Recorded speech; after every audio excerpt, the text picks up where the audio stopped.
একসময় এই স্থানে ছিল টিনের চালাঘর, ঘরের বেড়াও ছিল টিনের। কোনো মতে নুন আনতে পান্তা ফুরানোর মতোই চলত রিকশা চালক আবু রাইহানের সংসার। তবে হুট করে যেন আলাদিনের চেরাগ হাতে পান তার ছেলে বৈষম্য বিরোধী ছাত্র আন্দোলনের আহ্বায়ক আব্দুল রাজ্জাক সোলাইমান রিয়াদ। মেধাবী হওয়ায় স্থানীয় বিত্তশালীরা রিয়াদকে পড়াশোনায় আর্থিক সহযোগিতা করত। মুজিব কলেজ থেকে উচ্চ মাধ্যমিক পাশ করে ঢাকার একটি বেসরকারি বিশ্ববিদ্যালয়ে ভর্তি হন। তবে সম্প্রতি আঙুল ফুলে কলা গাছ বনে যাওয়া রিয়াদ মাত্র 2.5 মাসে টিনের ঘর ভেঙে বানান 4 কক্ষের পাকা দালান। এ নিয়ে এলাকা জুড়ে সৃষ্টি হয়েছে চাঞ্চল্য। হঠাৎ করে এত টাকা কোথায় পেল তা নিয়ে জাগে কৌতূহল। স্থানীয়রা বলছেন, রিয়াদ গত 5 আগস্টের পর সমন্বয়ক হয়েছেন।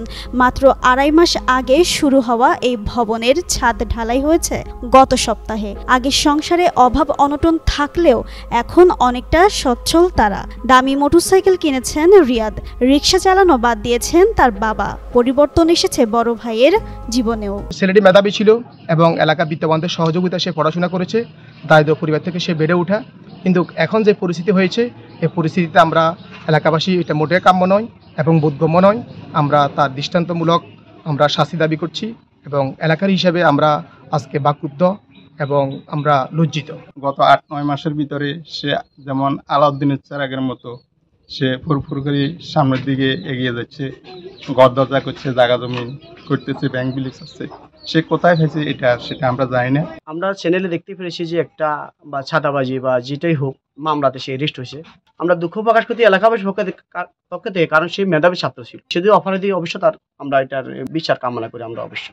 যদিও রিয়াদের পরিবারের দাবি জমানো টাকা, অনুদান ও ঋণ নিয়ে ভবনটি করা হচ্ছে। ঘরটা তো মূলত আমাদের বন্যা প্রভাবিত হয়ে আমাদের ঘরটা তো পড়ে গেছে একেবারে। গ্রাম এলাকার বাসী সবাই মিলে সহযোগিতা করছে। হে বিদায় আমরাও নেমেছি, সবাই বলতেছে দাও ঘরটা তো দন লাগবে। ওইখান থেকে আমরা টিন পাইছি, এটা পাইছি, অনেক কিছুই খাবার পাইছি। খাবার পরে এবারে দেখতেছি যে সব কিছু মিলে আমরা 2 বোন আছি, আমরা একটু ভালো স্থানে ছিলাম। এখন দেখতেছি বাপ্পাই কিভাবে থাকবে। এলাকাবাসীও আমাদের সহযোগিতা করছে, আমরা সহযোগিতা করি বাপের ঘরটা উঠেছি।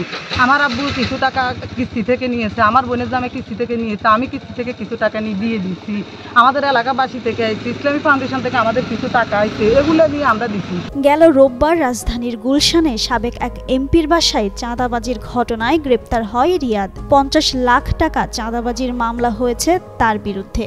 এদিকে অভাবের সংসার থেকে হঠাৎ বিলাসী জীবন। রিয়াদের গল্পে এখন এলাকা জুড়ে বিরাজ করছে রহস্যের ঘনঘটা।